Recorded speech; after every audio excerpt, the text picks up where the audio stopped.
Salve galera, curtiu Expedição Caatinga? Eu sou Aldemir Oliver e hoje a gente vai estar falando sobre um acidente que ocorreu com uma serpente peçonhenta. O envolvido foi um aluno, um estudante aí de medicina veterinária lá em Brasília. Então, os relatos que se tem até agora que vai saindo do material aí, da imprensa e tudo mais, é que ele foi mordido em casa, ou seja, manipulando a serpente ou alimentando, ainda não saiu exatamente como foi esse acidente, mas o que se sabe é que esse animal estava na residência dele, E que a serpente, ela não ocorre aqui no Brasil. Então, a problemática foi maior ainda por isso. Como é um animal peçonhento que não é encontrado aqui no Brasil, então a gente só vai conseguir o soro antrofídico em outro país, no caso outro continente, na África ou na Ásia. Falando um pouquinho da Naja, ela vai ser oriunda ali da África e da Ásia, tá certo? Então não ocorre aqui no continente americano, América do Norte, Central e do Sul. Então você não vai encontrar elas aqui de forma natural, tá certo? Só se alguém trouxer, seja legal ou ilegal, então não encontra. A característica básica da Naja é aquele seu capuz. Então quando ela se sente ameaçada, ela faz aquele movimento, com um achatamento dorso ventral, então fica com aquele capuz lá, como se fosse avisando, avisando, para o predador, o possível predador, ou até algum outro animal que vai passando por perto que não se aproxime. Então várias serpentes têm estratégias de defesa. E antes de morder, ou de, no caso da Naja cuspideira, jogar a toxina no indivíduo, elas dão um aviso. Então quando esse aviso não funciona, então ela, no caso da Naja cuspideira, joga a peçonha na pessoa, ou então a picada, dá o bote lá e dá a picada. Mas sempre esses animais vão tentar fugir quando o predador ou a pessoa que tenta matar, está ali fazendo esse ataque, tá certo? Então essa seria mais ou menos a ideia. E existem relatos, de pessoas que são mordidas por Naja cuspideira, que é outro tipo de Naja, que se não forem tratadas em 30 minutos começam a ter uma crise respiratória e podem vir a óbito. Então essa ação neurotóxica toma conta de todo o corpo do indivíduo que sofreu o acidente. Qual a problemática de tudo isso? Primeiro, não tem Naja aqui no Brasil, então automaticamente os órgãos não vão produzir soro antrofídico para esse tipo de serpente.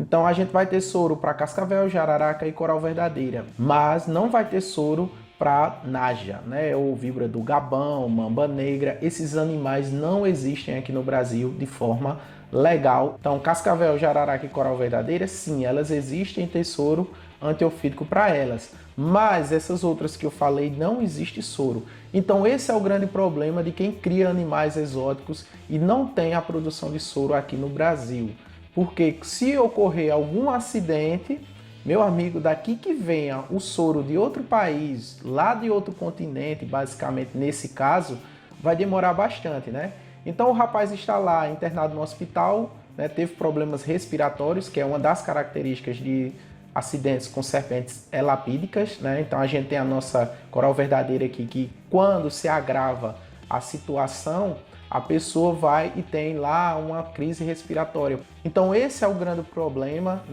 dessas picadas com ações neurotóxicas, porque não vai agir sobre o local, mas sim sobre todo o corpo do indivíduo, tá certo? Então a gente sabe que existe toda uma burocracia para você criar animais aqui, animais da nossa fauna. Imagina a burocracia para você criar um animal exótico, esses pets não convencionais. A problemática não é você ter um animal exótico, de que não é da nossa fauna, mas sim a problemática de ser um animal peçonhento.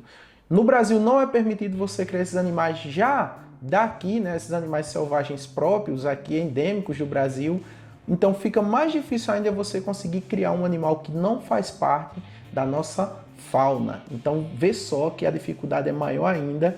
E quando ocorrem esses acidentes, a gente não tem como socorrer as vítimas. No caso, o Butantan forneceu um soro antrofídico que eles tinham lá. Mas para você trazer de outro continente ou de outro país esse tipo de medicação, dá muito trabalho porque existe muita burocracia. Até agora o que se sabe é que ele ainda está internado no hospital em coma induzido. Então as pessoas estão aguardando aí novas notícias. Estamos também aguardando que ele se recupere logo, A gente sabe que foi uma imprudência ter um animal desse, mas a gente quer o bem de todo mundo, independente da situação. Então a gente torce para que ele consiga, né, sair dessa bem e sem nenhuma sequela, né, da ação do veneno.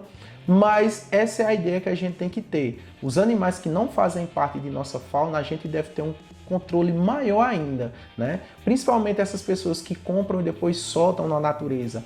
Mas o problema é quando são esses animais peçonhentos que a gente não tem nenhuma forma de controle ou de salvar as vidas de pessoas, né, que são picadas ou mordidas. Até a pessoa, no caso aí do rapaz, que tinha a serpente como animal de estimação, que tirava fotos com ela, né, sofreu um acidente. Então avalie qualquer outra pessoa até que encontra na natureza um animal peçonhento e vai tentar fazer a manipulação.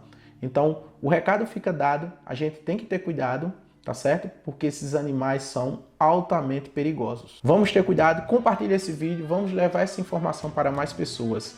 Então curta, comenta ou compartilha aí no nosso canal Expedição Caatinga.